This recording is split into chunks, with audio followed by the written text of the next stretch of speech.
welcome to another episode of Doctor Up. We are coming back to you this week with another discussion about kind of picking up where we left off last week with a very exciting discussion. But before we do that, let's introduce ourselves. I am Dr. Felicia, also known as Dr. Fifi. I am Dr. Bob. And I'm Dr. Pat. All right, thank you guys. And so I'm so excited to pick this conversation up again because this situation is ever unfolding. We started last week talking about the Houston Independent School District cheating scandal, which had to do with teaching certification, fraudulent teacher certification exams and examinees and all that. And so we had a very spirited discussion last week about it, and as I stated earlier, the situation is ever unfolding, and so because of that, we thought it would be cool if we just kind of covered it, as things popped up that, piqued our interest and spoke to some of the experiences that you all particularly had, similar experiences that you've had, or just proximity, with relevant situations and circumstances that you've had in your own professional careers around cheating or just around certification situations. And so I thought we'd pick up there. So anything y'all like to add before we dive in? Well, I would like to say that as we listen to more and more of this unfold, as we mentioned previously, but we want to say again, there is a lot to unpack in this particular subject, in this particular event, and keeping in mind that it took place over a period of years, and so there are some nuances that we're learning about what took place, and as we learn more, absolutely. As we learn more, then our opinions kind of shift a little bit, but it's going to be good to talk about. Yeah, I think so too. Anything from you, Dr. Pat? Okay, so just for a quick recap, and you guys can kind of jump in where I'm maybe gappy a little bit because there's so much. This really has me by a chokehold, as y'all can tell. I just keep, we need to talk about this. Particularly because I just feel almost like even though I'm in education, I feel almost voyeuristic because this is a branch that I'm not, in, which is K-12 education. I'm higher ed, so it fascinates me just as a layperson, as a parent, as an educator. And so just to kind of recap, so the situation in Houston at HISD, a big scandal has been uncovered with upwards of 400 teachers have been, it seems like, involved in a fraudulent teacher certification ring that centers around 5 educational professionals in HISD. So they're calling it a ring, sort of a ring of people involved in this situation. And what essentially has been happening is someone has been fraudulently taking the test for others who are seeking certification. That pretty much throughout the state. Mm-hmm. Okay. And so again, 5 folks are involved. There were 2 assistant principals, a proctor, testing center leadership, someone in leadership at the testing center, and I'm leaving someone out. Oh, the ringleader, the kingpin as they're calling him. He's they're like placing it on his shoulders, like he's the one who came up with this whole scheme and spearheading this whole, orchestrated it all. He's spearheading it all. So that's pretty much the update. They've all been, would you call that a ring? Is that what they've been? They've been ringed. Yeah. So they've been charged with the 2 felony counts of whatever have you, and so they had to appear in court. And most of them, it seems like, received a bond and were able to bond out, and so they are awaiting trial, as it were, is my understanding. And so that's the quick synopsis. So, well, the bonds have changed. Bonds changed since last week. Talk about that, Dr. Cat. Well, I know that everybody had 2 counts, all felony counts, and each count was $100,000.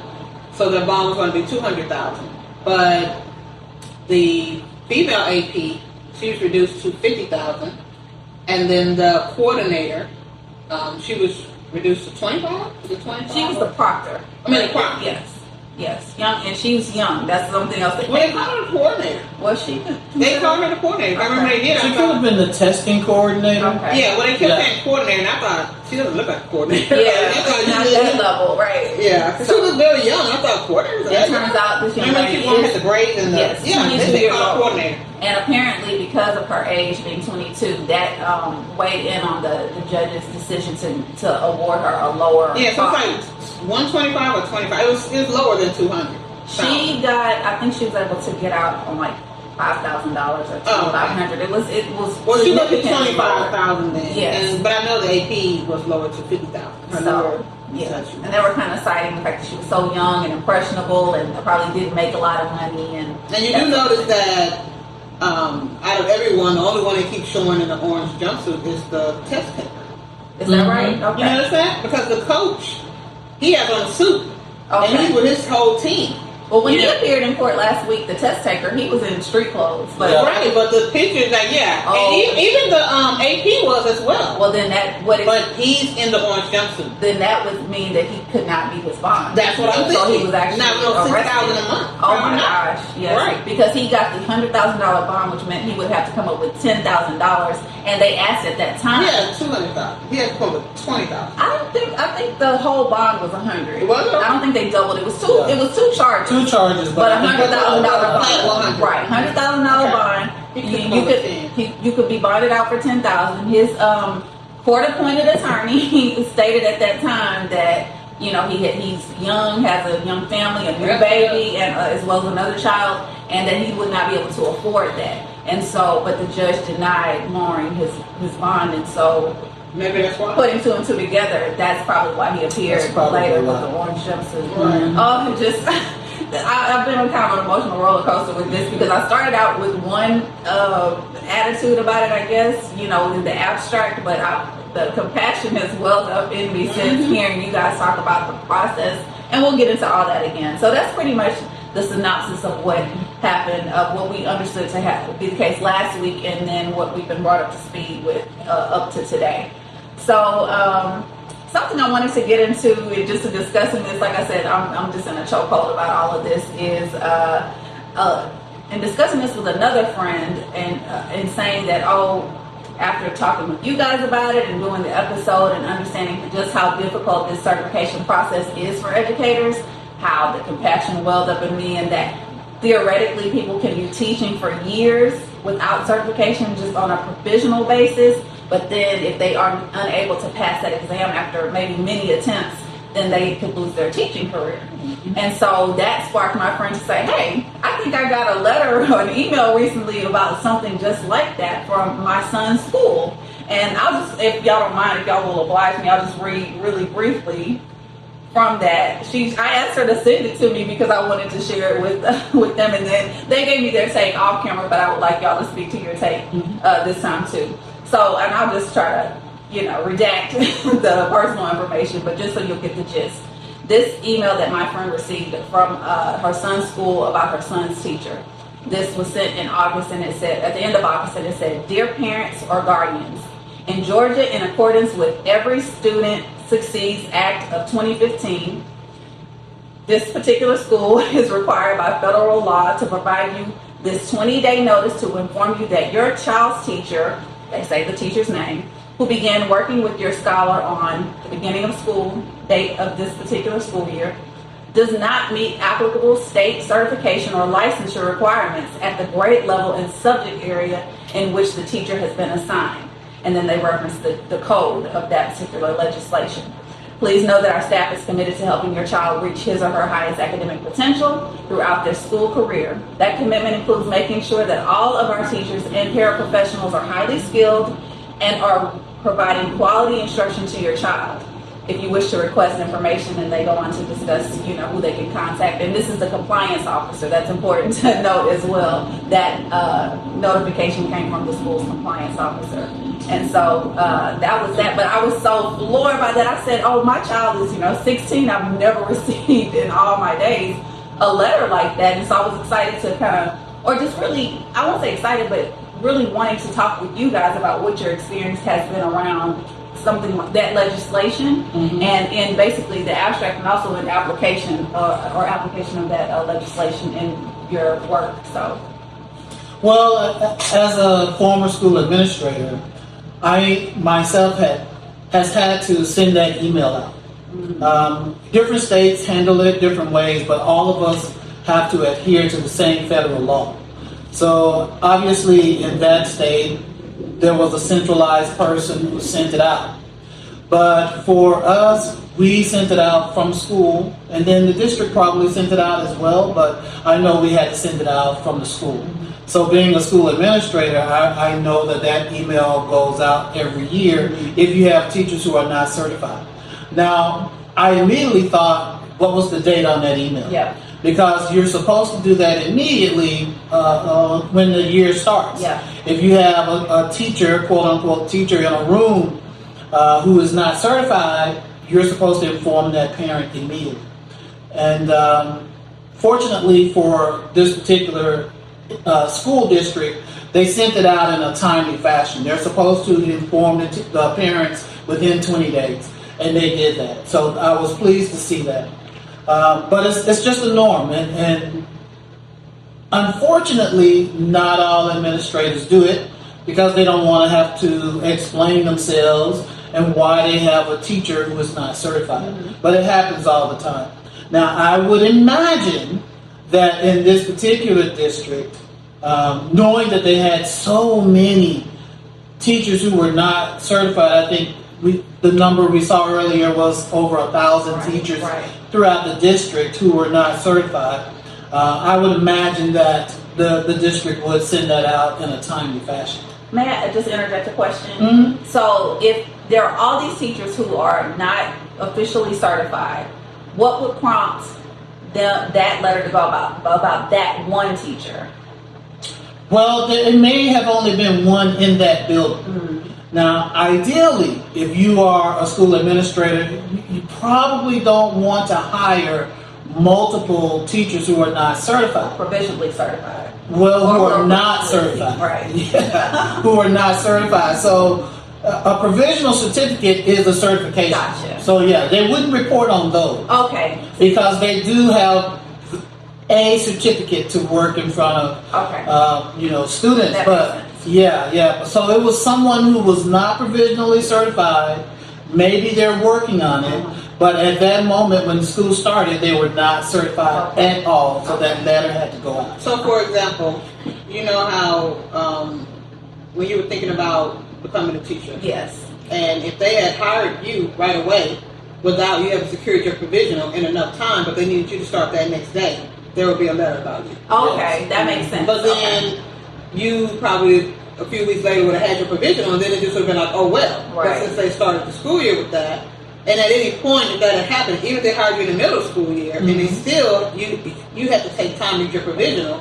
During that time, however they hire you, that will warrant that letter. That makes sense. If you didn't have provisional when they hired you. That makes sense. Thank y'all for clarifying. And just to follow up with the email that I just read, I was so pulled in by that, like, oh my gosh, what's going to happen to this gentleman? What happened to him? Is he just tossed out on the street? So I kind of did a little digging. He's still, in fact, working at that school, but it seems like maybe as a para or as he's still able to work. They are apparently are working with him while he continues to work.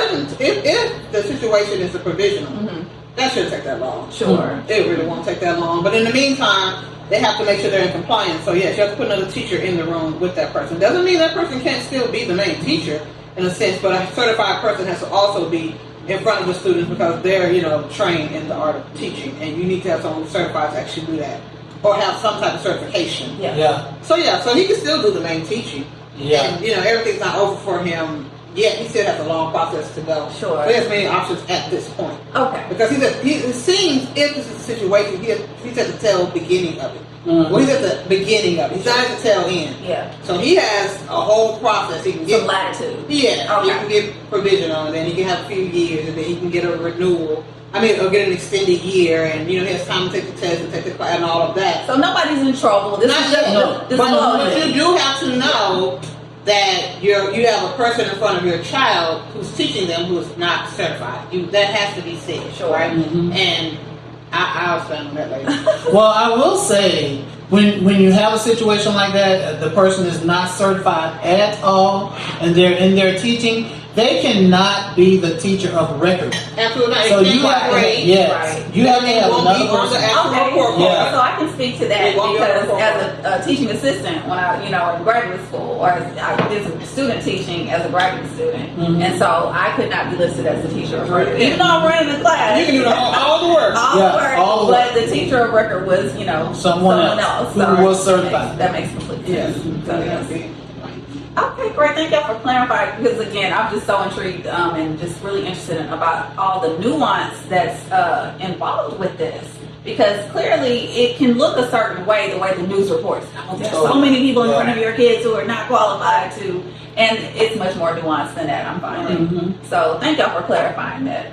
So just to move on, so let's get a little bit into the whole, because again, we had a very spirited conversation, or I got to witness the spirited conversation between these two around this cheating topic and just all of it, because it pulls you in a lot of different directions emotionally, and it pulls on your professional ethics, all of that, but also on your, just as a human, what this process is like for people, and particularly because you all walked through it and you have colleagues who struggled through it. So if y'all could speak to if the test, it's seeming like if this is a hard test or a very difficult process for people to go through in a field that's really, there's a teacher shortage that is constantly being talked about, constantly popping up in our politics and things like that. And so if there's truly a teacher shortage and truly a demand for teachers, then just me playing devil's advocate, should we have tests? And so I heard y'all talk about this. So to test or not to test? So I want y'all to speak to that. Well, that's a loaded question. Sure. It's meant to be. It's loaded. I will say you would want the best for your child. If your child is in any school, but specifically public school, and your child's teacher is not certified, then that should raise some type of red flag. But as we discussed previously, you find a lot of very capable teachers who are not certified. And you don't want to take away from their success and their ability. And they may be the best teacher for your child. It just does not look good.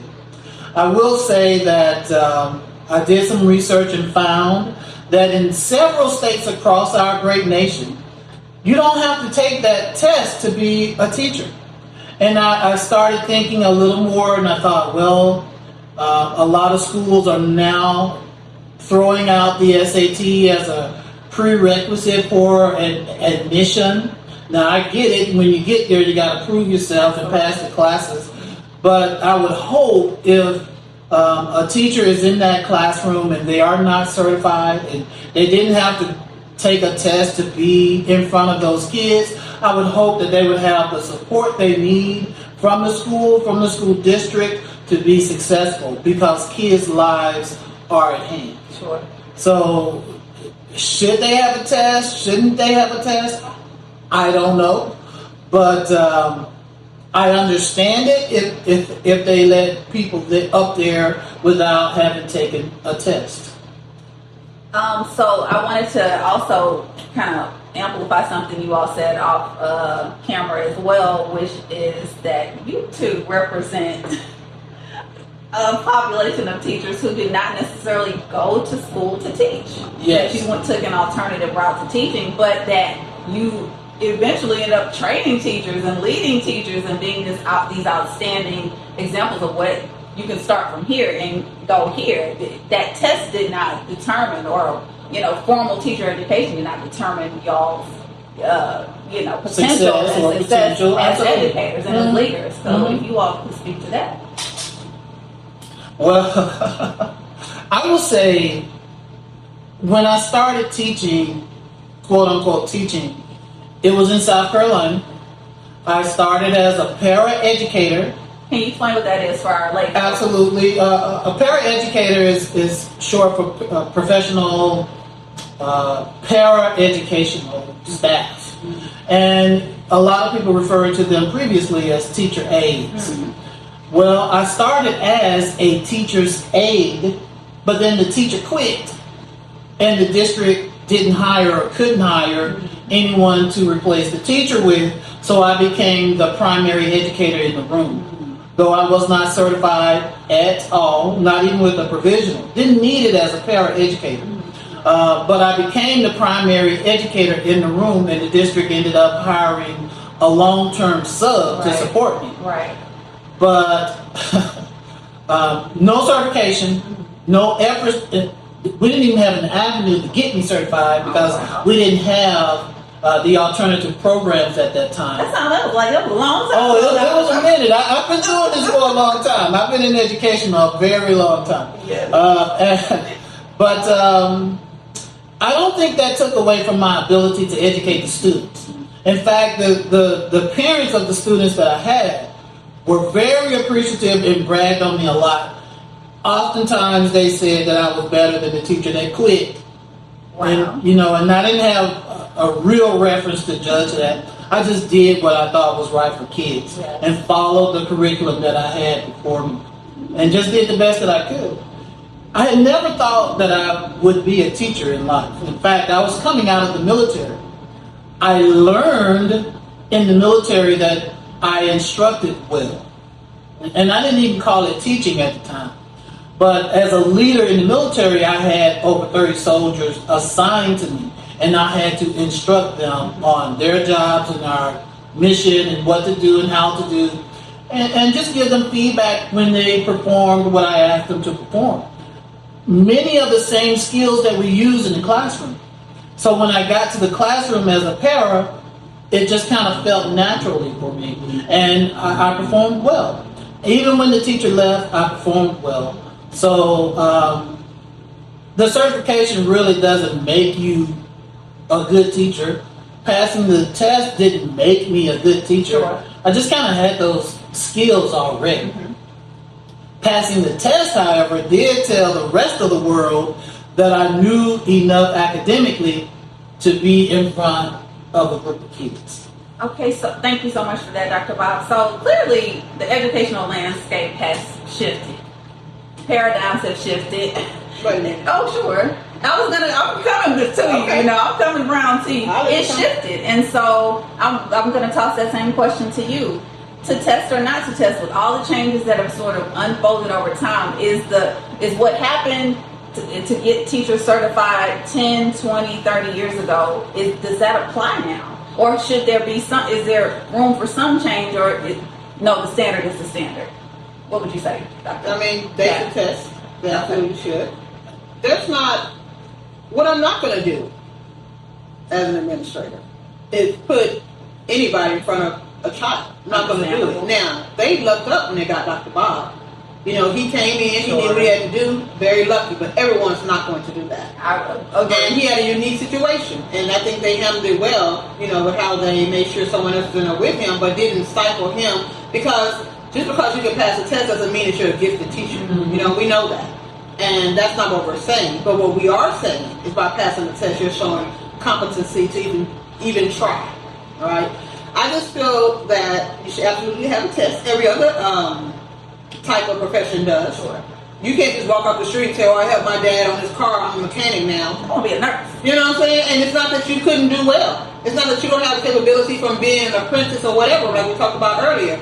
But I need you to get certified so I know you know the other nuances of that profession, because teaching has a lot of nuances.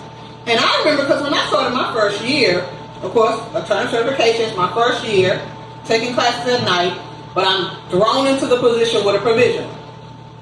I made so many mistakes because even though I can go to that board and teach you math and ELA, reading, writing, science, all that, when the fundamentals of how you approach a student, how you deal with a student, how you group them, my whole mind frame my mindset had to change, which is the issue I had with the pretest. You know what I mean? Yeah.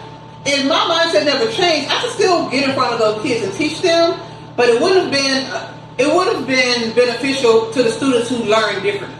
Let's put it that way. But you learn about differentiation. You learn about types of learners and all of that. I didn't know that was a thing. All I knew was I did well. when I was in school, and I used to get a perfect score on the state exam, so I thought, I can go teach someone else to do that. Yeah, that's fine and good. But when that student has a problem, how are you going to address it if you can't even identify it? Sure. And a lot of what we had to learn with the foundations of teaching was how to identify a problem and then how to address it. I did not know the fundamentals of teaching. And I would just be very apprehensive about saying take the test away. Because I can have a full able-bodied person like myself and like Dr. Bob, and then you can say, yeah, once you get on the job, the on-the-job training will help you to learn. Yes, but how is that benefiting those kids for that year? And so I take that, and sometimes you can't help it. I mean, it is what it is. We do have a teacher shortage. And you have to make a way. And you want to make sure you put a body in front of those kids that can at least have accountability to make sure no one harms each other. Because sometimes it really just comes down to that. Y'all ain't learn anything today, but you're not going to beat each other up. We're going to keep you off each other. Then we're not going to do that sometimes. Yeah, sometimes. Until we can find a great teacher, we like, put somebody there that can handle them. Because, third grade is a beast, and not running in and out the hallway, slamming the doors and locking teachers in rooms. You know what I'm saying? It gets to that point. Then you can determine, or you can focus on learning once you get an able-bodied person in there, right? I just don't, even with all the problems we have in the education system, we have a lot. With the shortage, certification cheating, all of that. We don't lower expectations. That's what we don't do. So, yes, there should be a test.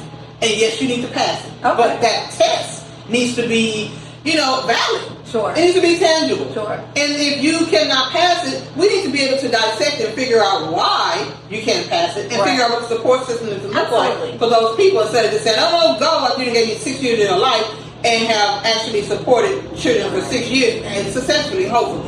Right. So for me, yes, for testing. Yes, we do need to change the way it looks. Yes, we do. Because again, people learn differently, and we learn that when we teach children. Right. And so if our person can't do pen and paper and read this or whatever, but you have to be able to. So let me put it like this: whoever comes in their classroom needs to be able to demonstrate that they can do the job. That's what I would say. So let's say even if I had a person, let me talk about it because I did a lot of hiring too. And because interviews, that's my thing. You come in my interview, I'm going to ask you some questions, and I want you to dig deep. I need the questions I ask you and the way you answer them. I'm trying to see if you can demonstrate to me that you have the wherewithal to do it, that you have the tenacity to do it, that you have a balance mentally. Because some people be absolutely crazy. You'll ask them a scenario, and then they'll answer the question, and you'll be like, "Oh my God, can't put them from kids." It sounds like a perfect answer, common sense wise. But when you're in front of kids and you're structured, and you know what I'm saying? Application is so different. And teaching, for people who don't teach, is not what you think. It's just not. And I have to get in there to figure that out. So see, I like to say there has to be preparation. There has to be a process. So I'm very happy for alternative certification.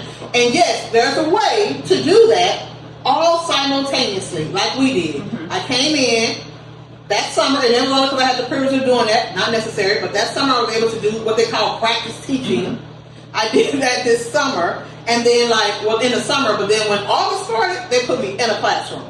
But remember, at night, I'm going to classes that's teaching me how to teach. Right. I'm taking tests to make sure I'm mastering that material, and they gave me to the end of the year. They're like, you have forever. No, you don't. Get this done.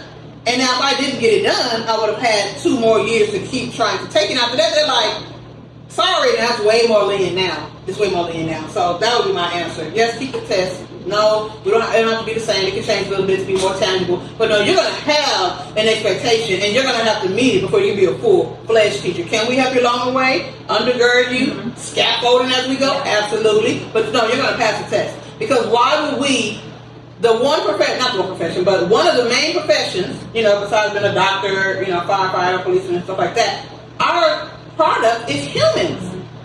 We're not going to go about it like it's a washing machine you need to fix. And this is a human. And you will be certified, and you will have the qualifications to get in front of these kids. I will have it no other way.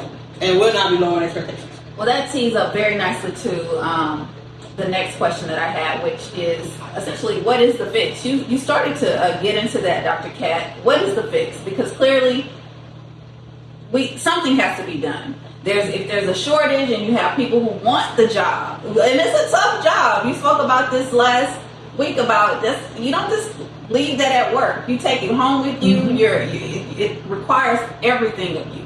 And so everybody doesn't want that job. And most aren't great at it if they did want it. So you have this small group of people who want to do this service and who are willing to do it at the pay isn't even what it should be. No. So if you have people wanting the job, but this test is presenting a hurdle, what's the fix? And you started to go there, Dr. Kat, and so something that we the word that we toss around all the time in education is what? Data. We have clearly you have data on where the hangups are when people are taking this test. Where are people getting it wrong? And schools do this all the time. It's not that you want to dumb down a test, but clearly it's like, as a teacher, this is how I felt. If everybody fails, or most people fail, it's my fault. Yeah. Or it's something that I'm presenting the information in a way that's not putting my kids or putting my students in a position to succeed. So then I have to revisit how I'm presenting the information. So why is that not the case with this test? That is what begs the question for me. Because you would need someone to come in and be an expert and know how to fix it. And a lot of people don't want to take on that challenge. Now, and so that's it, right? We can do it. We can do it. We can write it. We've written tests before. Yes. Complete district tests. Yeah. Mm-hmm. As you know, and so it's not like it's undoable, but I just feel like it would take a whole system overhaul. And this is the thing, though. You talked about how different states, some require a test and some don't. So it's not like we're going to take away the states' autonomy, right? They have the flexibility to do it however they want to do it. So that state should have the option of actually revising their test. Have someone come in, figure out with the data, right, what the issues were, and then address them. And sometimes it's not necessarily to change the test, it's to change the way we support them in taking the test. Make sure you have more, or have different tracks, is what I would say. Mm-hmm. You could ask the person when they come in, hey, do you want to take the fast track? Do you want to get this done within this 2 years? Or are you going to be that person that's going to take a 3-year plan, or a 4-year plan, or 5-year plan? And so we have things in place, so in the end, they will pass the test. I could get it done in a year. I was able to do the pressure and all the stress and all of that. Some people cannot, because again, remember I was saying I didn't have a family to support. I would come home, I had all the time in the world to study and do those things. But think about if I was married, and if I had 3 kids, and then I'm still doing a full-time job, that's a little different. And I think it's not that they're not capable of doing it, but they didn't have the luxury of having all this free time like I did afterwards to really hone in and get it done. So maybe the tracks need to be a little different, But that's just an option, is what I'm saying. Well, what's ironic for me in all of this is, and you touched on this in your earlier answer as well, is we all learn differently. We all perceive information differently. So why is it format? Right. Why is it all so rigid? I don't know. When we try not to do that with students. Well, that's the thing. Because think about when we hire, when we have the interviews that we've been having all these years. Now, the paradigm has shifted, and even if you're certified, they still don't believe you can teach, because sometimes you cannot because you're certified, right? Because again, you practice past the test.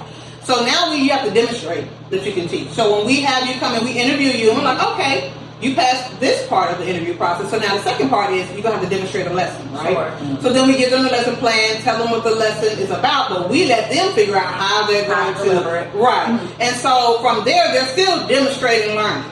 And so with that, maybe the pen and paper can go away, or maybe the component of the pen and paper can be just one component of it. And then another part can be you actually demonstrating, and not a scenario where there's a scenario and then there's 4 answer choices. No, here's a scenario, write your answer. I'm not even going to give you, because see, that's another thing too. Because if you know about test taking skills, you can read the 4 answers and guess.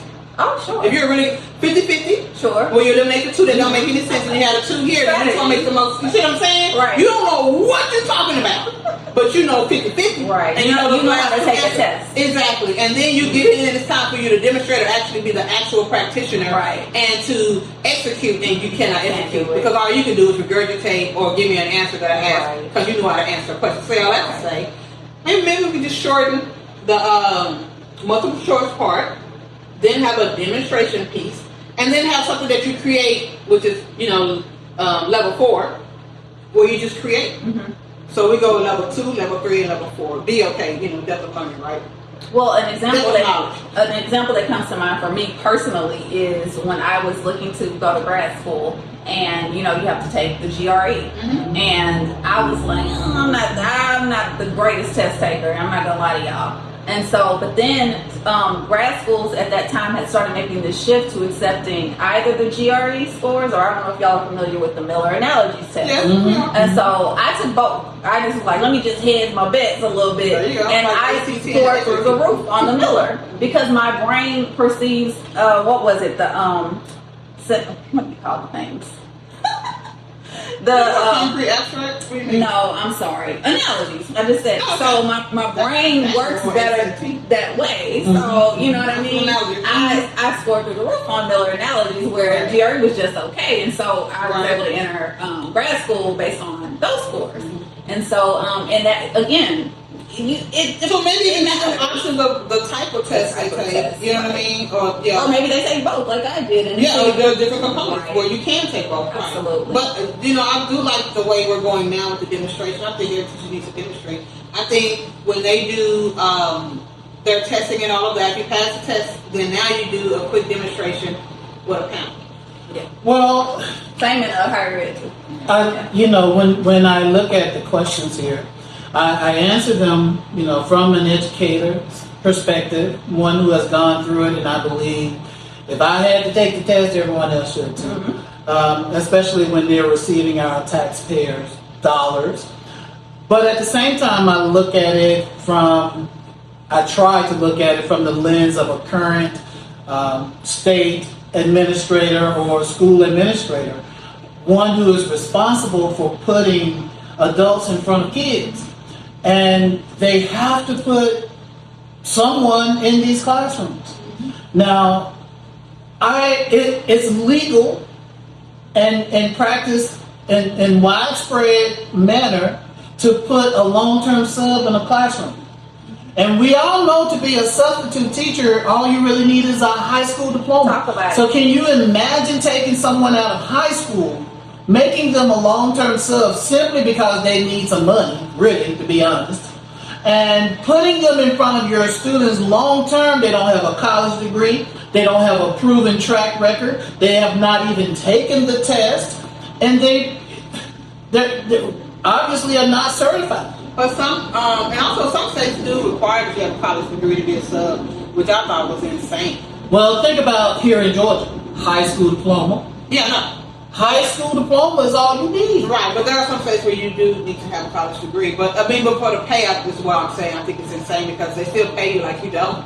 So if I am an administrator and I have a choice between a long-term sub who doesn't have even a college education and a non-certified teacher who at least has a college education, maybe they even have kids. Maybe they even have kids. Which of these two candidates am I going to choose to put in my classroom?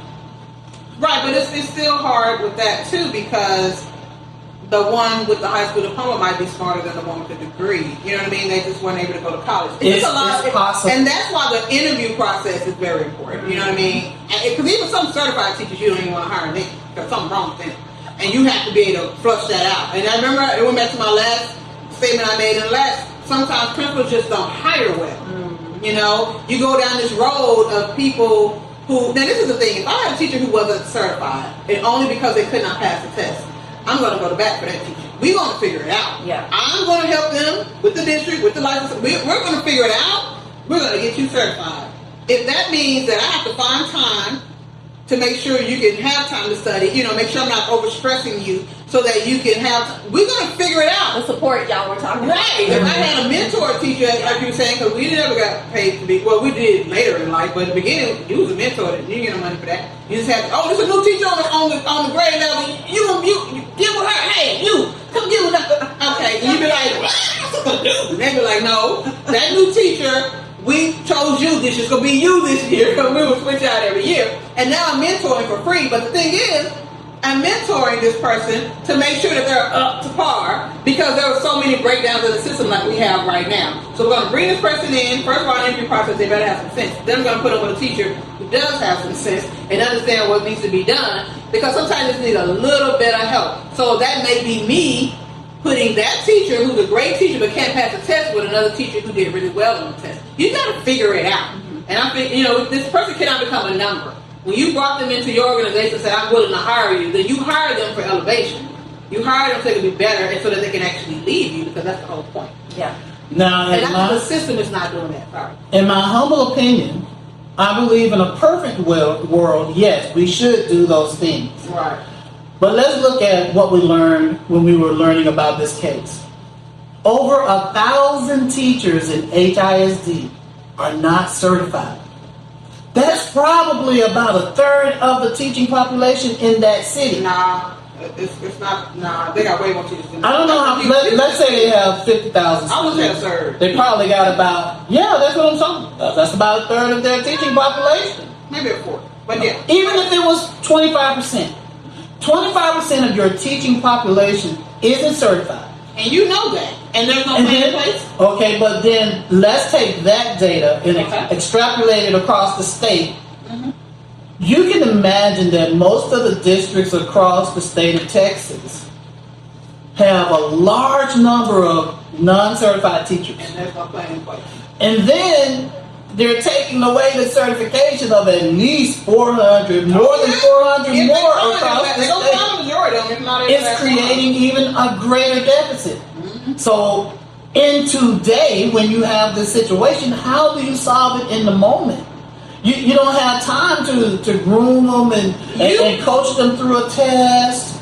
You have immediate openings right now. You're about to have 400 And that's the thing, more. and that goes back to what we're saying. Like, you have to find ways to do it all at once. Because remember what I was saying, I was put into the classroom. I had a mentor from the moment I walked in there, a mentor. She taught me so many things so that kind of relieved some of my stress and some of that you're on the job, you're on your own situation, so that I had a little more, energy for that night to do my classes. Like the mentoring thing, put that in place. Changing the type of test, put that in place. And if you can't change the test because your state doesn't allow for that, then you and all these districts in the state of Texas having the same problem, then y'all need to get together and come up with an action plan. Because the teachers can't go anywhere.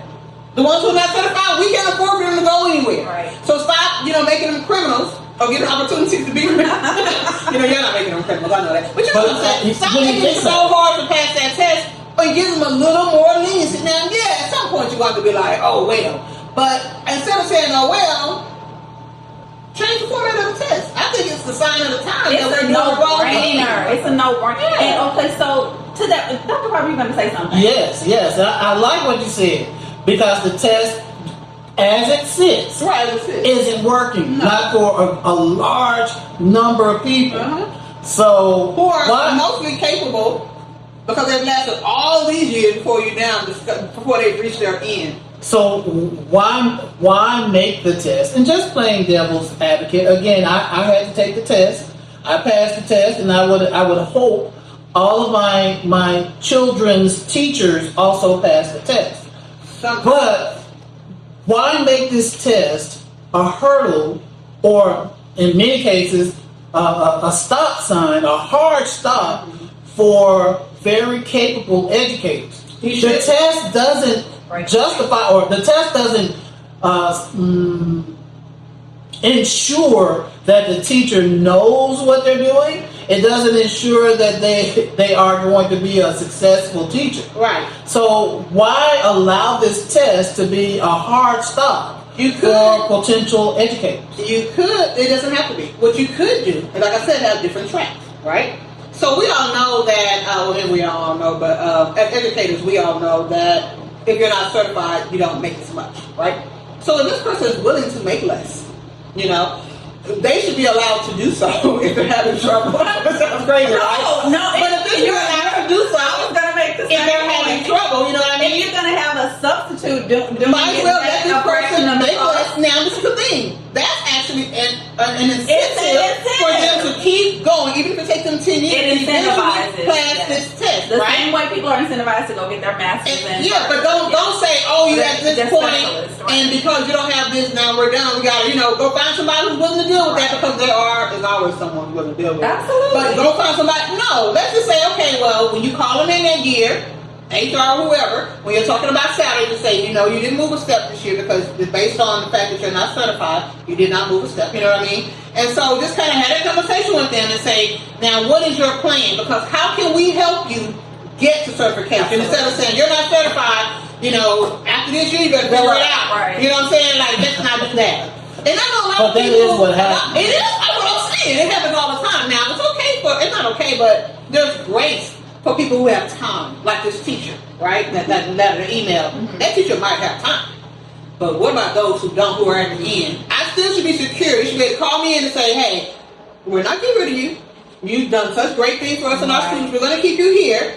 And if the goal for you is to get certified, then we're going to make sure we try and help you with that. But in the meantime, just know that your pay is going to be this. Now, this is the thing. I say that because, back to what I said in the beginning, I need you to demonstrate that you can do this job. And if you've been here 6 years, not certified yet, 6 years and did well, then you have demonstrated. Yeah. I am not going to have the same grace and compassion for someone who literally just came off the street and said, hey, let me have my go at teaching. Yes, they probably do a great job. But based on my school, my scores, and my demographics, it would determine how I treat each candidate. I've been in schools where we had that kind of, that luxury. It was like, oh, bring her in, she's good, bring her in, we'll train, we'll get her where she needs to be because the students were doing great. Yeah. But then you get that school where everybody low, for the majority, or 75% of the school is low. Like when we came to Colorado, 19% of the elementary, middle, and high schools were low. 17 point something. It was 17. Those were the ones who passed. Wow. And I'm going to take a chance on no, ma'am. No, You need to be certified. You roll up in here. You need some experience. And demonstrated and proven. And see, so it varies, but I think there should be opportunity for everybody. We do want those people who are passionate about teaching because they're probably going to load up on your kid, because that's their passion as opposed to someone who could pass the test and came in for the check and then, be on their phone all day and put an assignment on the board. You know what I mean? Because again, we said certification does not ensure that you're going to be a great teacher, but it does ensure that you're qualified to be in front of our students. Sure. So we got to figure out the math. It's a baseline. Yeah. And I like that word qualified. Now let's make sure we kind of specify that qualified doesn't mean that they're smart. Absolutely not. It just means that they passed the test. Right. And they took the necessary courses. Exactly. Now who knows what they had to at least make a C in the course, but again, they can be just a good test guesser. And if they are a good Pass test, the and test. and they get in there and don't know what they're doing, if you're working for me, you're leaving. Well, playing the devil's advocate. Okay. What does it look like when a non-certified teacher who has been there 2-3 years and his or her data is better than certified Talk teachers, about it. but yet they get paid less Talk about to it. do the exact same job and they're doing it better? How do you justify And that's that? what I was going to say when I was talking about, the pass or whatever, because I knew somebody was going to come with that. Well, I may not have passed the test, but I'm doing better than this and that. That's fine, but this is the thing. We have to have systems and protocols in place, and we're not lowering our expectation. So we're going to continue to have you with us if you would like to stay with us. We're going to continue to pay you. But no, I'm not going to have an expectation here, you're down here, but I give you this level of pay. I'm not going to do it. I'm just not going to do it. But what I will do, I'm going to support you to make sure I can get up you there. up to here. I'm not lowering my expectation. And that's why you're going to get paid less than the person who's certified. And this is the thing. Most states have those bonuses, though, for those who actually get the kids to pass the test. But I don't know if they get it to certified, non-certified people. Oh, wow. And I don't I don't know. think they get the bonuses. I don't know. They I don't don't. think so. Non-certified teachers did not get More bonuses. incentive to get certified, but I'm not going to fire you until you do. You know what I'm saying? But it should be more incentive than for the state to help to support those teachers. If they're doing a great job, Yes. That's my point. in spite of not getting the money, Have a the full bonuses, plan for- I we agree. need to find a way to bring these people in. I think so. Yeah. Okay, so let me say this then. If we follow that But method, if you say, I'm sorry, let me say one thing before you do that. If we, because I'm still doing it in my head. Yeah. If we say, well, we're gonna change all of that and say, hey, we're just gonna go by merit and we're gonna go by performance, right? And if you say all these teachers who are not certified, but are doing great, we're gonna go ahead and get them the stipend and everything if they're doing well. But then what's the incentive to get the certification? Mm-hmm. So you gotta be very careful with that. Yeah. Because even though it makes a lot of sense, it doesn't mean that it's going to work. Sure. so then I will start by saying that a lot needs to be changed. Right. Okay? But think about, like I said earlier, non-certified teacher, year after year, performing better than the certified teacher, but getting paid less. You're still allowing the test to be a hard stop for them. They're still working, yes, but they are not getting the pay that other people are getting. I don't think one test should be a hard stop for anyone. It's going to be a hard stop because this is the thing. Okay, it's my opinion. It should be a hard stop. So the test shouldn't be that hard. The test shouldn't be so crazy that nobody can pass it. But we're going to have a criteria, and we're not going to keep moving it. We're not doing that. And yes, it's going to have to be a hard stop for me. You're going to pass that test. Now, me, anybody you already know who's worked for me, who has come into my office, who I have mentored, you know I go hard, and you know I'm going to get you what you need. You know what I mean? The district needs to take on that attitude. The administrators take on that attitude. But no, there will be a hard stop because that is the criteria. So, and even though I know you're doing great as a teacher, making kids do this and that, there still has to be a criteria. Yeah. And you're going to still have to meet it. We're not lowering. But that's me. Like I said, I don't mind. I'm not lowering expectations. And some people may do that, and that's fine. I just don't. But I think we're kind of all saying the same thing in different ways. I think we all agree that there should be a standard. The standard has to be set, but we need to address tests. Right, that's it. You gotta change it. It can't be too hard. Yeah. And then the expectation has to be realistic. Yeah. Too. Yeah. And it has to. You have to change you have to deal with the landscape that is presented at this time. We can't keep applying an old system to a new situation. And let's talk about the kids, the students who are special needs or who have a disability, physically or mental or whatever. They become adults. And then they want to become teachers, right? Shouldn't they have some kind of modification when they take the test? Absolutely. You know what I mean? Think about that. Yeah. Because we give our students modifications now. You don't grow out of autism. You don't. You know what I'm saying? You don't grow out. Most people who are slow learners or MR, they don't necessarily grow out of that. They find tools to navigate the system, right? So they may be a little delayed. They may need to get a little more time. They may have to get somebody to read or paraphrase something for them. But yet they still have to demonstrate. You know what I mean? Yes. And so I'm thinking about what about all those teachers or people that are trying to be teachers that are now adults, they have those issues as a child. They're having the same issue with it doesn't disappear. It does not. It gets better, or you can manage it better, but it doesn't necessarily. You dyslexic, you always dyslexic. It doesn't go. You know what I mean? It doesn't go. And not to say because most dyslexic people are almost geniuses. So I'm not saying that they have a learning disability, but I'm just saying they learn differently. That is an interesting. And they don't learn differently again as they get older. This is how I learn.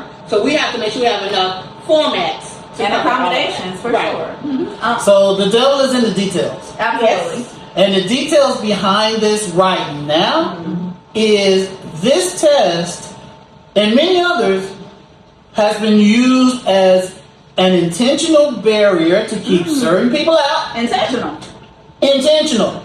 And then when you say certain people out, who are these certain people? It depends on who's giving the test. I don't want to go down that rabbit hole. Minorities, it could be anything. Yeah, I don't want to go down that rabbit hole because in this country, we know. Oh, we can pick it up. There was a time when teachers didn't have to take that test. I know. So that test came about for a reason, and it wasn't to elevate the we're standard. gonna make everybody equal. Yes. Everybody can be everything, but we bet y'all not equal. So There you go. Exactly. Which is why the test is normed on a certain group of people. Right. But so keep that in you mind. have to make it more valuable. You have to change that. Well, and that's what I'm talking about. Yeah. The devil is in the details. This test it had bad intentions from jump. Yes. So now we're trying to hold everyone to the same test. That to me is reinforcing the bad intentions they had in the jump. And we can't do that for people. We can't do that for students. At the same time, we do want the best for our kids. Absolutely. We do. Now, I realize that not every teacher is going to be a Dr. Bob or a Dr. Cat or Dr. E. Couldn't be. Can't be. I don't know. If you shoot for the moon, at least you'll be among the stars. You'll be among this time. You'll be among us, but you may not be on the moon. But I get it. There should be a standard because our nation, our lives depend upon that standard. Yes. But I don't think that standard should necessarily be just one test Yeah, we have to switch it up. as a hard stop. Right. Yeah, I think it needs to be. I think it needs to be some demonstration, and that can be a test, but a test with different formats. I agree. Mhm. And I think when we assess and figure out what format is best for you, or you can even choose. You know what I'm saying? What's best for you? Yeah. To hold the Performance integrity of exam. whatever you don't want to disclose. You know what I mean? Mhm. You still have that integrity. But yes, we should have different formats. They should all be equal in measure. Sure. You know what I mean? Oh, yeah. But they should still be different formats based on how the person learns and how the person is comfortable demonstrating. Now we have a good platform where we are in sync. Now, given the landscape of today's educational system and the administrators who have to deal with today's issues, Right. I can understand why they will hire so many non-certified teachers.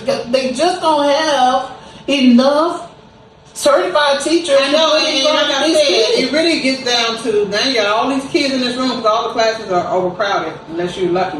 They're overcrowded, and now you're like, let's get somebody in there before they kill each other. Right. You know? Meet in the seat. While we're trying to find someone who's capable Meet in the of teaching seat. them. So yeah, I do get all that, but for me, there's a balance with that too. I mean, you get them in there, you make sure they have support. Don't close that door and walk away. When you hear them like tearing the roof off and teaching that door, like I'm just gonna keep teaching. Yeah, don't ever close that door. Locking door, but you keep that window open. Yeah, You yeah. just don't cover that window in that door because I'm gonna need to see what's going on. Right. You know, but saying all that to say, just know leaders are not there to fend for themselves. There's so many situations where you got to do what needs to be done, and bottom line, with us, and I'm hoping with all educators, safety is the most important thing. So it does get to the point where you be like, hey, let's go put somebody in here. Even if we go and grab a para Right. from the kindergarten class and they need their para. Yeah. Everybody needs a para or whatever. Yeah. But go grab that para, put them in this 5th grade classroom to kind of sit here because they have a little knowledge of teaching. They at least know some classroom management until we can get a person in. There's a lot of that going on, but that's not the permanent fix. Once you get it stabilized, then you go right in to support whoever you did put in there and get them where they need to be. Right. Don't ever just be like, they'll be all right, they figure it out. That can never be. Well, something But else. you got to do what you got to do. I'm right. sorry, Dr. Go ahead. Something else that just came to mind. In addition to there just being a shortage of teachers, something that keeps coming up is the teachers, the exodus. The teachers that have been doing it for a while and they're leaving the field. Yeah. So it becomes Yeah. even more critical that we get people who want to do the job and who are capable. Right. So, like, we have to work with those who want to be Yeah. here. Even if they're not certified. Exactly. Because But we can get them there. yeah, Just exactly. because they got a passion. Yeah, I just thought I would throw that in there because it's paramount that the system, we have to do something to address it seems like the test is really become a barrier. And it is, and it's problematic because the profession itself is quite stressful, right? And you just can't last forever. You know, like there are some professions where, I mean, even you can be a specific type of therapist that deals with a lot of criminals, you know, deal with a lot of people, murderers and things like that, right? And you know how you have these therapy sessions with them, you got to get your own therapy session to kind of clear your own energy. You only can do certain things for so long. And education has become that. Yeah. You know, most teachers are not trying to retire from education because they don't know if they can even make it the 25 years that we were able to. Right. I stopped. I couldn't make it to retirement age. You know, yes, I retired myself. I'm nowhere near retirement age. You know what I'm saying? And so, and I think about that, but oh well. I'm just not willing to work with education in the way that it is now. Right. You know what I mean? I have to carve a new way. It's the only way I'll go down that path. So saying all that to say, this is an occupation where I would not recommend. No, not for the weak. If this is your calling, and you know God told you this is it, you need to go and do. But otherwise, I would absolutely not recommend it because there's no way you're gonna make it to the end because it seems to get worse and worse and worse. And it's not like it's unreasonable situations where we can't find a solution to. I think the system is not willing to do what it takes. They're not willing to do what it takes for the certification and the teacher test. You can help them people out. Like, do what you need to do. Right. Who's going to find the money for that? And who's going to find the qualified people to get a task force together to get that done? And so you have people coming off the street saying, oh, I would love to be a teacher. And I went, oh, okay.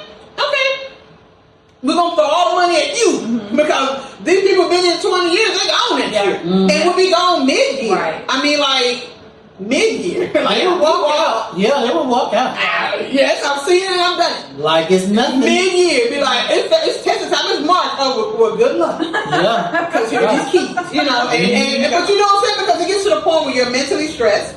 A lot of teachers are, or educators, because it's not even, when I tell you it's on every level there's issues, every level of issues. I haven't been in the classroom for a long time, but even as a coach, as an administrator, all that, I still had to walk away because the system itself is crazy, right? Yeah. So then if you only let people to stay for a certain amount of time, we talked about this. I don't know who's in there, but we just had a convention in Colorado.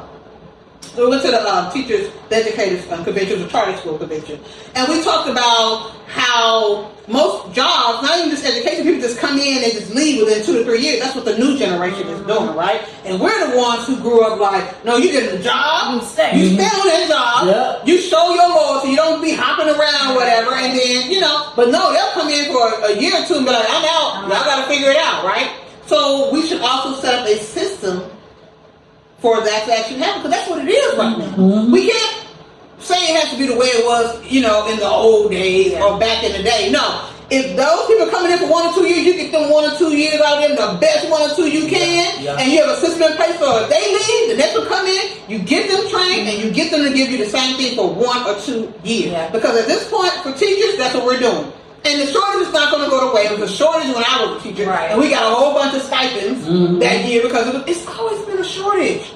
But you're going to have to make allowances for what education is, allowances for how students are different, how they're all technology students. Like we didn't get, growing up, we weren't all technology, they are. So for all the new nuances and paradigm shifts, we need to shift with them, and that's how you keep them in here. And if this test is so old school and crazy that it's not helping us, it's actually hurting us, then change it. And it at least needs to be, look at the thing. Revise, revamp, everything. Look at it. Revamp, overhaul, whatever has to be done. And we need at least look at the thing and see what the data is telling us from it.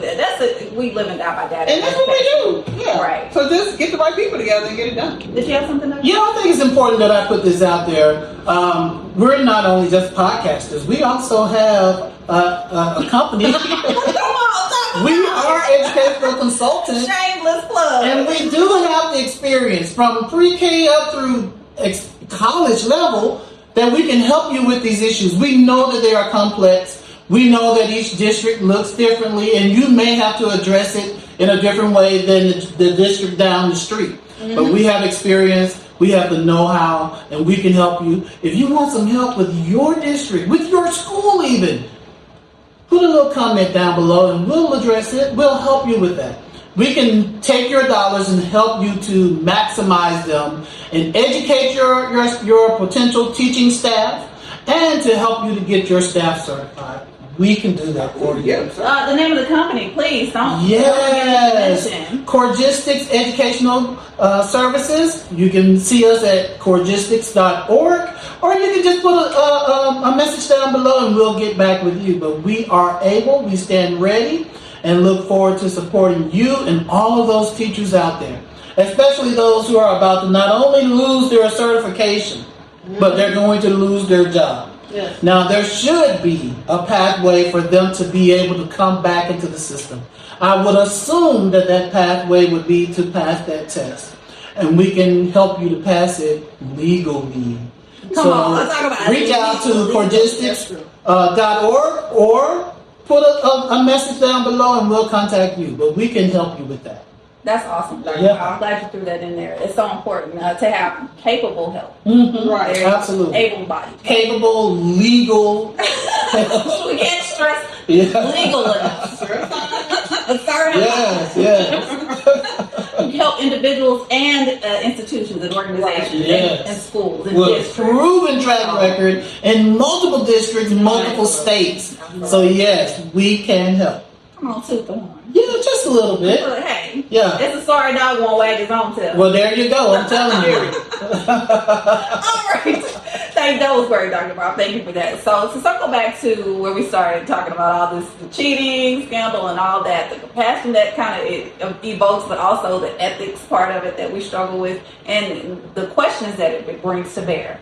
So I just wanted to ask, what do you all think? Because this is big time, and it's Mhm. national news, obviously. Yeah. What do you feel like the ripple effect is going to be across the state and across the country? Because in researching this, or just kind of looking at some of the footage that had been done on this particular case, I stumbled on a story, an old news story about in Florida in 2018, I believe it was, where 700 teachers were let go at one time because they were uncertified. And so it looks like this may end up being a very similar sort of situation. And so it obviously Texas is going to have their situation, HISD is going to have their situation, but it seems like it's brought such national attention to this teacher certification process. What do you all feel the ripple effect is going to be? Well, I think maybe they will, because you get audited, right? Like the district gets audited, and we talked about the different laws, like before Obama, the zero tolerance, high qualified teachers, right? And then what now? Student success. What is another What do thing? you call it? But either way, what it's saying is teachers have to be certified. Let's just be clear, to put them in front of students, and there are checks and balances for that. And so maybe after they were audited, when they went through and found that 700 teachers were not certified, and get rid of them. When we first came into our district position at APS, remember we went through the audit, and when we were giving help to the schools, because we at that time we had 26 schools that we serviced, we would go out, help them. We had to document all the services we did with them, and then give it to the auditor because they had to make sure. Now that's just a part of the auditing process, but we know districts get audited, and that's why the highly qualified teachers are important, because they're supposed to be certified, and because that's not going away federally no time soon, we have to have a plan for that. So I think moving forward, people are probably going to be like, oh, let's take a look what's going on in our district. I think that's what's going to happen, because you already know what people do in the news, like CNN and places like that. That's what they're going to do. They're going to say, HISD has this amount of teachers who are not certified. Well, let's look at our own local. Did you know that this state had this and that state had, you know what I'm saying? And it's going to become a statewide thing instead of, because Houston is just Houston. It's not all of Texas, right? But then they're going to be like, hey, see how big this topic really is, right? And so at that point, people are going to now have to either put a plan in place to have an answer for why their teachers are not being certified. They have to do the same thing. They're going to have to get that number together, start giving out the little pink slips and sending out those emails. And that's another thing.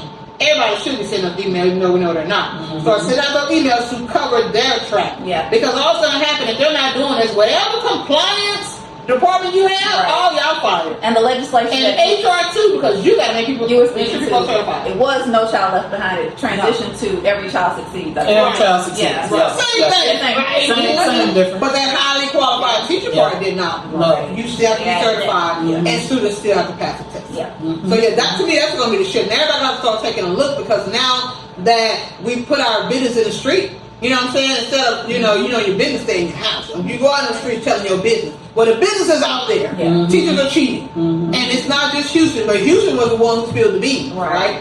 And so now, I think if they find some other crisis, to move on to. or some other educational crisis, they're going to be like, okay, it's going to go under the rug, I'm going to forget about it until it happens again. But the fact that somebody blew the whistle in Houston, they may start blowing the whistle in different states. So it's really going to be a fallout based on how parents, teachers, and districts decide to keep it going. Right. If there's no outcry, this is going to be over probably by the end of this week. Yeah. And no one's going to care. And then when the next one happens, they'll be like, oh, I remember that happened in Houston. I remember that happened to APS. We're just going to add the third district on there. I'm going to just add, race came up earlier, and I will say that the fact that, unfortunately, you can't ignore the race component in this situation. And because they keep using very coded language around the kingpin and that sort of thing. And see, it's very loaded, very coded language. So sometimes, just like with APS, that dragged on in the media for years. So I don't see this one being just like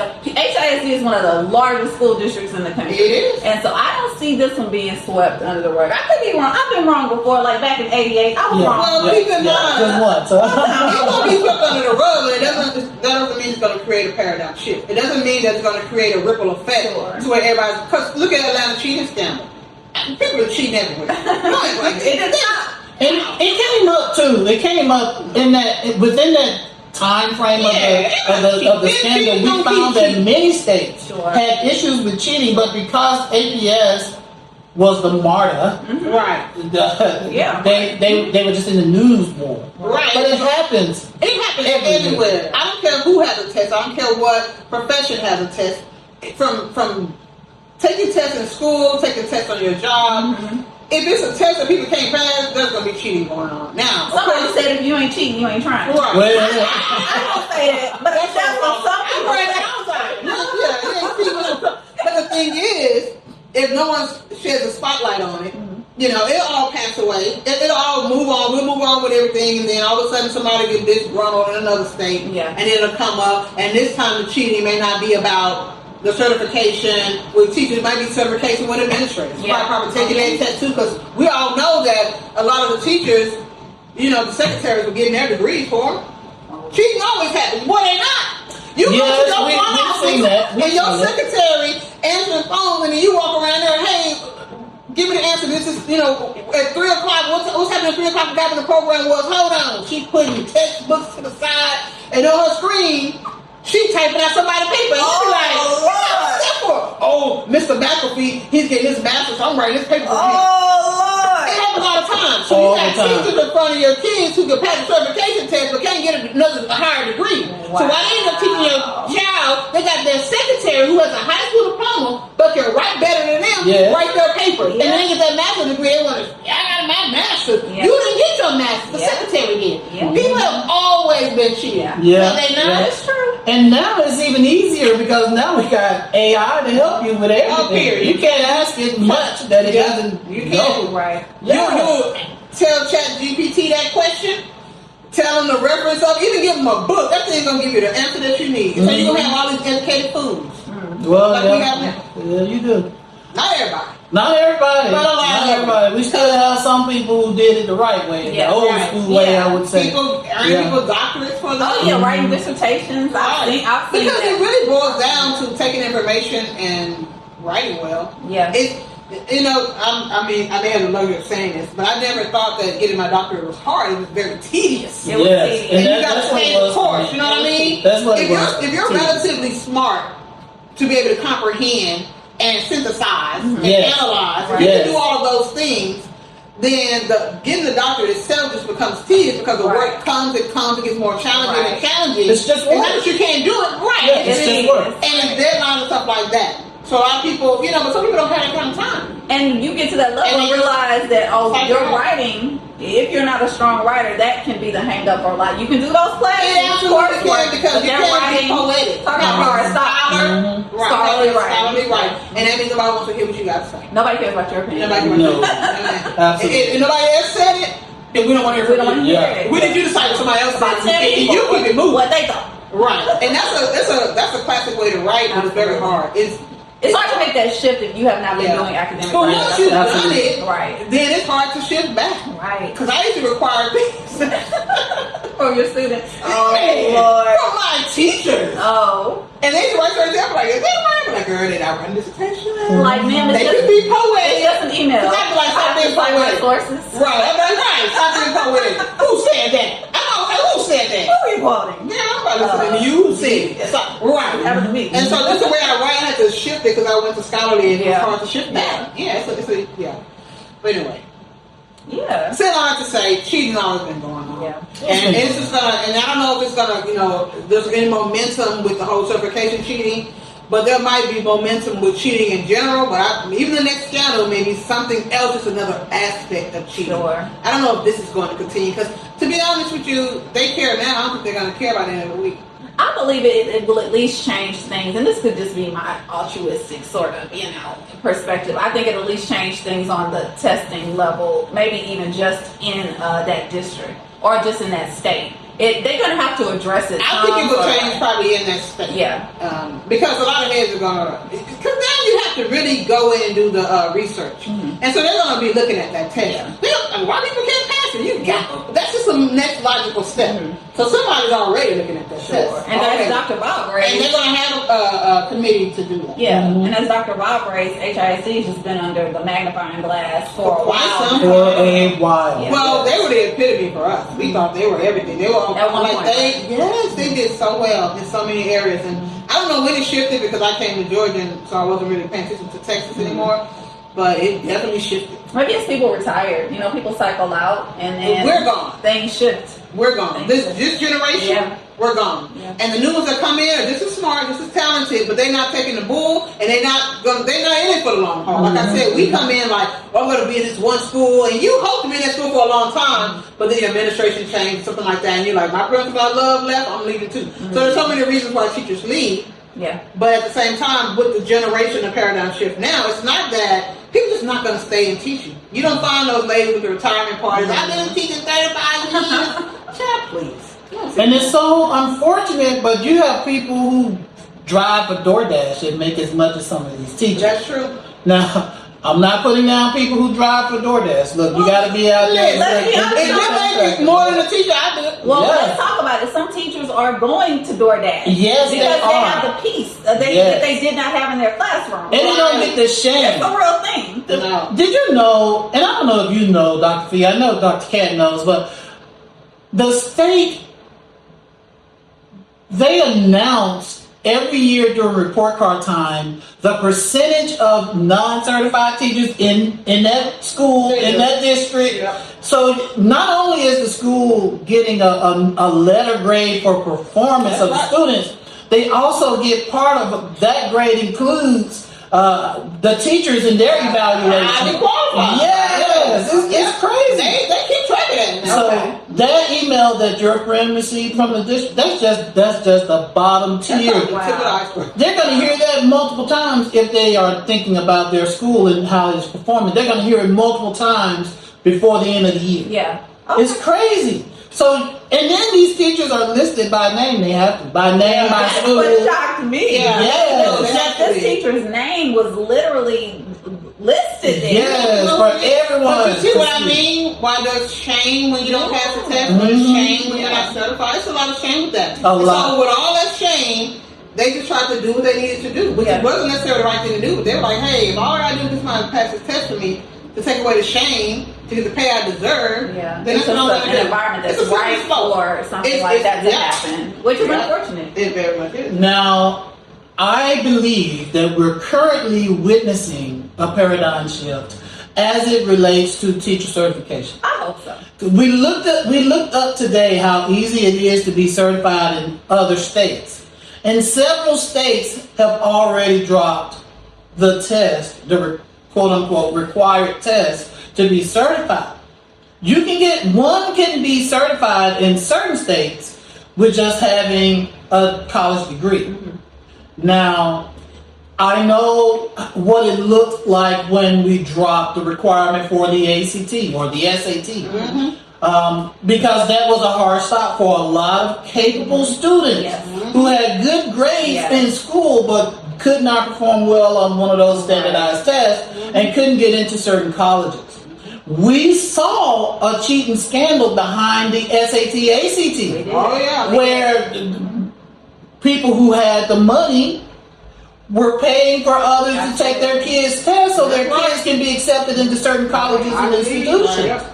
Now, when that kid got to that institution, it was up to him or her to perform, and I hope they did. I don't know. I didn't track them. But just the mere fact that there was a huge cheating scandal even around the SAT, Absolutely. ACT, and getting accepted into college. So And just the admission scandal. Yeah. It wasn't Yeah. even the test necessarily. It was just them, the recruiters were, involved in that. And so if you paid, gave a you get in hefty there, right. donation to the school. But Yeah. And that's cheating. It's cheating. it is cheating. And It people is went to cheating. jail, real jail for that. Yeah, They did. yeah.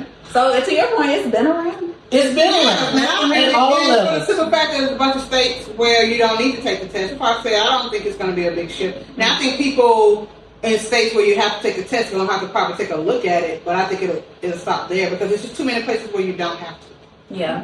It's not a national problem unless everybody's doing it in every Right. state, and everybody's not. So they're like, okay, y'all got that issue because they got that test. Why don't y'all take it away? Yeah. You know what I mean? Yeah. But I got an issue with you who don't. So yeah, let's start there. Well, I'm You just taking a risk that goes low. I have a problem with that. You just taking a risk that person that just because they went to college and did some practice teaching or are really good in a subject based on their college record, that now they can teach. Have you lost your mind? That doesn't make you a teacher. That's not enough. No, it's not enough. Bless your heart. Bless your heart. There should be some kind of some type of training for foundational teaching. Yes. Right. You know I went what? to college. We know that. Dr. Cat, you mentioned something earlier that piqued my memory. You said something and you equated it to mechanics. Mm-hmm. You know what I learned? When you walk into these establishments where you have different mechanics in there, you may have a mechanic who's not certified working on your car. Mm-hmm. It's very common, actually. Mm-hmm. And then some of those who have that certification patch on their shoulder may only be certified in one thing, Exactly. but could be working on your car. Right. Totally different. Anything They get certified in brakes. Anything in education, though. Right. But you know, they do look at that sometimes too. Back to education. And I know how principals do. Because come on now, you'll get certified. You're certified in ELA. Got you up there in math, teacher science, or whatever. Even though if they were to check, we would get in trouble for that. You know that. But it happens all the time too. Yeah. You come in there and it's like, but we all know. Well, educators know you can apply for whatever you want. But when you show up on day one, they put you where they want you to go. Yeah. They'll tell you, oh, I'm hiring you to be a second grade self-contained teacher. You get up and you teaching fifth grade science and you got 4 classes. And you're like, whoa, you got that pre-planning week to make the shift, do you not? So you gotta learn that even though you think, well, I'm only certified in this, don't matter. Other you duties certified. as assigned. There you go. And then That's how they get you. Well, what do you want to do next year? Like, you know, and the people like stay in the same grade. I want to go to this grade. Man, that's all for now. They put you where they want to put you. So yeah, you can be certified in ELA and they make it. It's like the mechanic. Yeah, and don't get me wrong, What? mechanics and educators aren't the only ones that do it. Believe it or not, we did that in the Army too. We did that in the Army. I was a trained engineer. But there was one stopping place I was sent to where I had to work on trucks. Had nothing to do with engineering. No, it doesn't. But they, quote unquote, cross-trained you to work on trucks. So, yeah, I get it. Every industry, they do what they have to do to get the job done. They do what they have to do to get the job done. So, if you're one of those states who does not require a test to become certified to teach, you can thank us for sending people to your state. Right. For your population growing. It'll let the cat out of the bag. Yeah, so all you gotta do is Google it. Just Google it And all you people in these states with these tests, go to ones that don't have one. Y'all hear that? That's one of the girls. Does not require the That was test. free. We ain't charging, but That's free right there. That's free. Yeah, that's free. Go on over there. Free game. Get certified. And come on back. And come on back. Come on back. Certified in the Yeah. state that you were already in that would not certify you. Yes. Now, and I will say too, because HISD has been in the news for so long, I have to say congratulations to Dr. Mike Miles, because this time HISD is in the news and it's not his fault. It's not. It's not his fault. He might get blamed for it. He might eventually get blamed to for answer it. for it because he's the head. He's the head, but He is the head that wears the crown. That's just at least they didn't put But that he is in not on the the licensing. That is not Yeah, his that's job. not his job. That's really the state of Texas. Need to worry about that. Though, Yeah. when they get their certifications out. Now, yes, he has to have checks and balances, and he has domain over his particular district. Yeah. So, whatever goes on, he doesn't know what's the going buck on. stops with him. Yeah, I'm saying, you gotta know what's going on. Something's going on, you gotta know what's going on. But in the end, You're paid to know. that You're paid handsomely to know. Yeah, well, but just like here, with APS cheating scandal, how does she know? I mean, she fell on the sword. They took her down for They it. took her down for it. Yeah. Now it was a little Don't different. do that, he can brace himself. It was a little different with her because They seem to it was tie her to said it. they did They tie her seem to to it, tie her to it. and it was said that she made it a mandate for the principals to cheat if need be. But she didn't. But that's what they said. So they can Now she never got the chance to go to Or court. they can say something about him. So hopefully he Yeah, broke the wall. that's what they said about. I remember He didn't tell no grown adult to do that. I just seen that play out on the news, and Yeah. I do remember them tying that to her. They just saying it was a culture that she created. Yeah. They laid that at her feet. She created. Well, they let's be say clear. it. They The say kids it. demand. had a culture that was just horrible to begin with. You know what I mean? And that was just, they just said that's a part of it. So just think about it. When someone says you do one thing that's so egregious, people feel like all the rest of it could be true too. Yeah, When it's yeah, not. And I think yeah. that's what that situation was. I don't think all of APS was cheating. No. No. Like I said, people cheat in Texas. So people cheat all the time. But because they were known for a lot of other things, like the combat pay, you know what I mean? How bad kids were and all of that. So with that, it's like, oh, well, that had to be going on. She had to know. Come on now. Not necessarily. Not necessarily. So anyway, kudos to Dr. Mike Miles. It's not your fault, sir, even though I know you have to deal with it. And Houston ISD may lose their opportunity to be a testing site Oh, maybe. behind it. They're They just might. They just might. Yeah. But it's not their fault, Dr. Mike Miles, and don't let anyone And you know what? blame you If they for do it. gotta go somewhere else, good. Now you don't have to deal with it. Yeah, you don't have to deal with it. There you go. So that way they can't trace people coming 3 hours to you to pass. Failing everywhere else. Hey, coming 3 hours to you to pass. Okay, that's what they said. That's what they That's what reported. they said. That's what they reported. That's what they That's what they And said. forget that. Well, Now, it may not be true.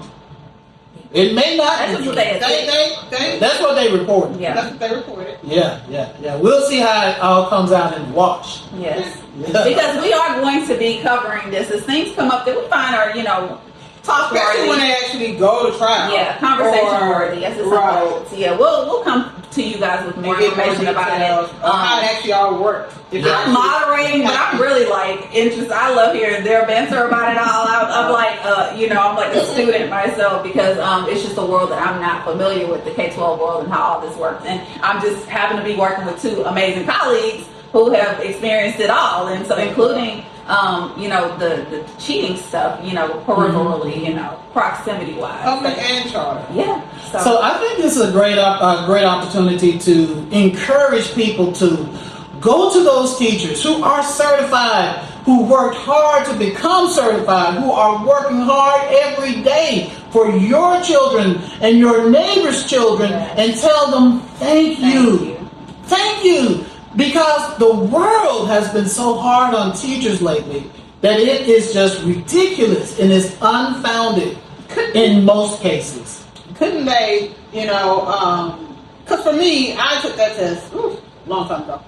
I remember it because it's so stressful, so it's very vivid to me. But the teachers who have recently passed the test and did very well, can they have a program where they could pay them to be mentors to those who are going through the process because it's fresh in their head, you know what I mean? Yeah. And they can help them with the different scenarios and things like that. They also, even though online there are some practice tests, you know what I mean? Maybe they need to update that as well. Mm-hmm. But have a system in place where you have people who have just newly passed the test and did really well. And I mean, this is barely made it now because that could be, winging a prayer. But if they did well on it, have them mentor the one. So have a program for that, like how we have for our new teacher orientation, new teacher program. Do that. In your district, have something available for them, and that might actually help the situation as well. Let me tell you Another way to qualify is to be recent within 5 years, taking the test and having a certain score. You know what I mean? Let me tell you the problem with that, Doc. In order to get better practice questions online, you're going to need the company who creates the test to develop those. The company who creates the test and make you go and take it 10 times, they're getting paid every time you take that test, so they're not going to want to do stuff to help you pass But it you quicker. also know that, think about it. I'm about to tell you about it. Think about it, Dr. Bob. That's what we did when we did for, like the Georgia Standard, for the GMAS, right? Mm-hmm. So, or even CMAS, right? So, if you go in and look at their test, right? The previous test that we would pull, we would look at that let us know what the questions would be like. Mm-hmm. And when we formatted our test from then, when we did our constructive responses, when we did our, wrote our common assessments, we made sure it stayed within that format. We made sure we understood, looking at the different domains and different standards that they use, and the weights and all of that, and we made sure we could reconstruct or create a test that is very similar to that, and then that was the test that our students would take in order to prepare for that test, and our students did well. So teachers got to do the same thing. Well, we're already asking teachers to do a lot, probably more than they're They need to getting get paid paid. to do. I'm not asking them to do anything free. Well, there you go. You know what I'm saying? But you see what I said? Did I not say you gotta have a criteria within the 5 years, this past did well or whatever, but you're in this program where we pay them to mentor those. Yeah. Or They get paid. Or a district or school can hire some consultants like ourselves Absolutely. with over 70 years of experience Oh, in Lord, education. that's the Why you gotta Add all the years up, but I will say with that, okay, because Yeah. we write assessments. Yeah. Yes, and we've done it for years successfully. And we have supported people in passing exams, state exams, national exams, the whole 9 yards. So if you're struggling in this area, at any capacity, whether you want to educate your teachers and train them and get them ready for an assessment or to help them be better teachers, or you just simply want them to pass a test, we can help you with that. We can help you with all of that. So contact us here, put a note down below, we'll contact you. Or You can contact us on our website. If you Learn go to about us. corelogistics.org, you can fill out the info. corelogistics.org. Fill out the info. We'll get back with you. Core is like the apple, CORE, and then gistics, like logistics. So core gistics. I think. .org. There you go. All right. Thank you guys for another amazing conversation about this situation in Houston. And obviously, our conversation never just stayed there. They always kind of spawn, go a little further. And I think there's a lot of value in that for anyone who's watching, who's either in teaching or interested in teaching, or maybe they find themselves in a situation where their certification is on the line. I think you all provided a lot of value today. So thank you guys for that. We'll come back to you guys with more information about this cheating scandal. I hate to keep calling it that because I have so much compassion for everybody involved now. They were wrong, but it is what it is. So, but we're going to be speaking more about it as things unfold. But for now, Dr. Bobby, do you want to sign us out? Oh, absolutely, absolutely. I love how you sign us out. Guys, keep in mind that we are doctored up.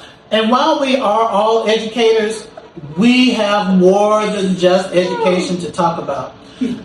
But we're here to become better doctors by sharing information with each other, but also about hearing information from you.